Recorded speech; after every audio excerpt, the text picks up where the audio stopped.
Hello, beautiful people. I would like to bring a conversation to the table today that around the topic of holding sacred space.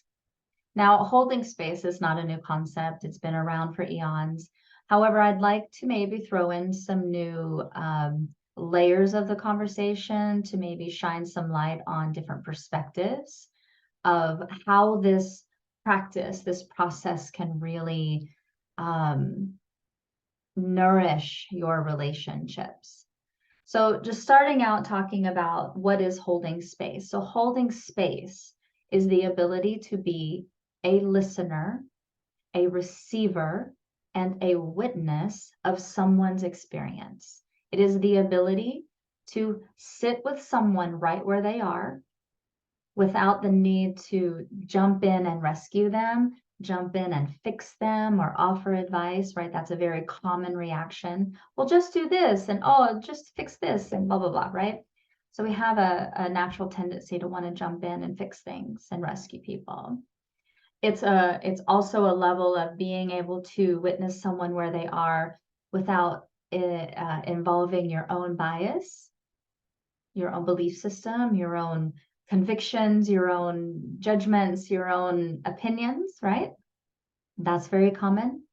And it's also a way of listening and being a witness to someone without invalidating their experience, right? Without like, oh, that's not a big deal. I remember last year when I did, right? That would be invalidating their experience if we're one-upping them or telling them, like, well, that's not a big deal. You shouldn't worry about that.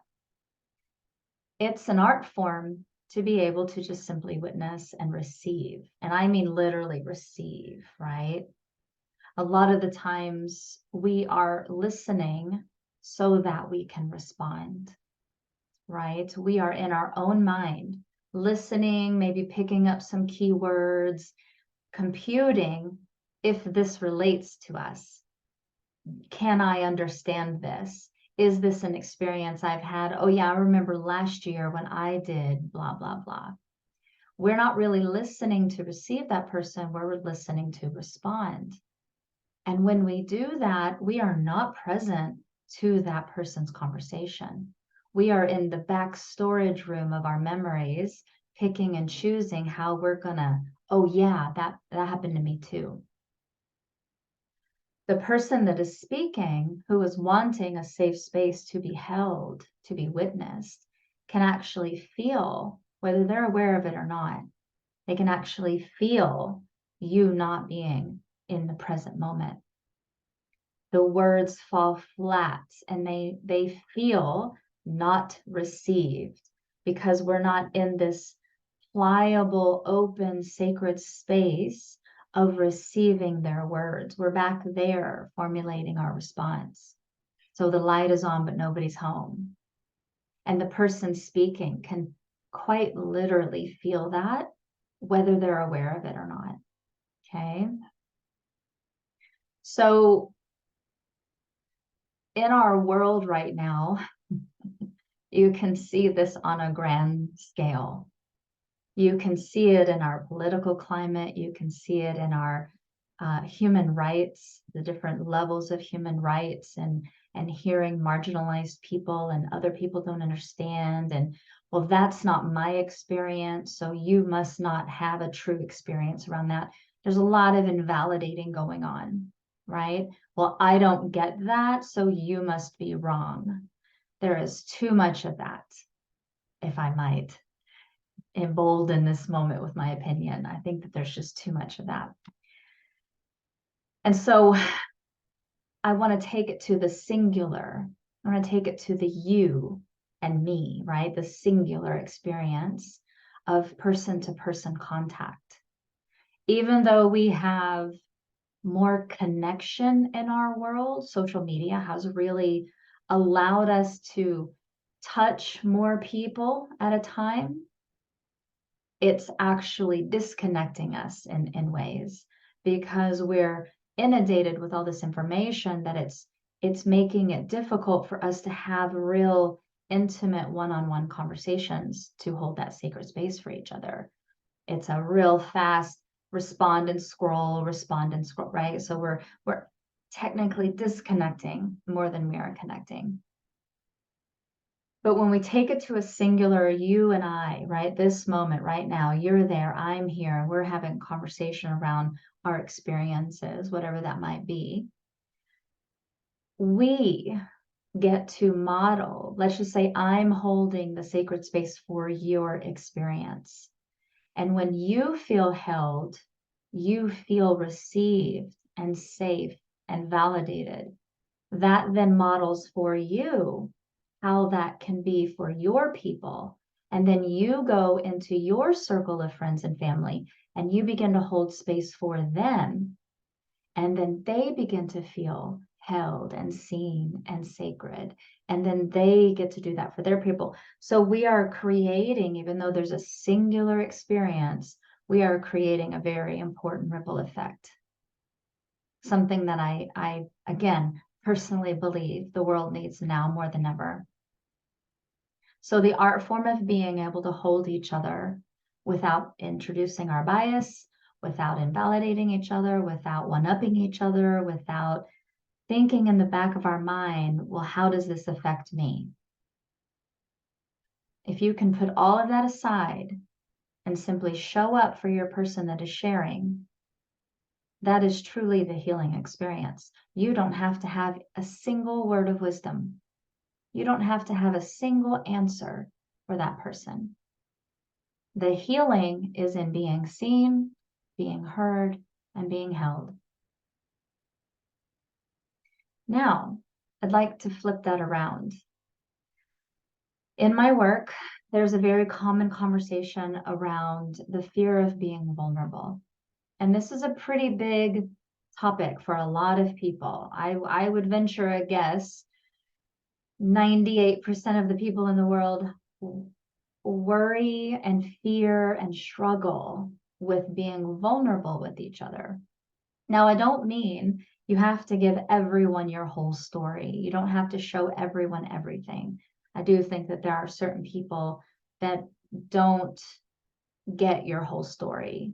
They don't deserve your whole story. So this isn't about just being open and exposed to everyone without any kind of boundaries or healthy limits. But it is about when you do feel safe and you are in a safe space, what is stopping you from being vulnerable? I think that we have had so many experiences where maybe we thought we were safe and we begin to share, and then we feel that they're not there, or we can tell by their responses that they're thinking, well, how does this affect me?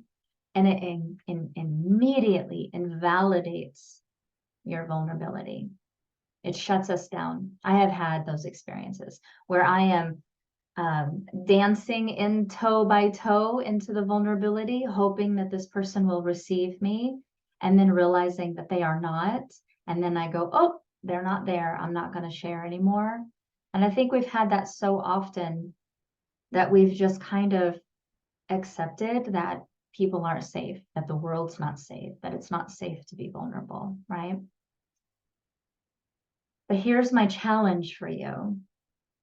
If you are one of those people that struggle with being vulnerable and openly discussing and taking that risk, right? If you are one of those people that say, oh no, I'm afraid of being vulnerable, my challenge to you is to flip that around and ask you, but are you a safe space holder for people? Are you capable of hearing someone right where they are without jumping in, without fixing it, without adding any kind of commentary, without judging it or invalidating it?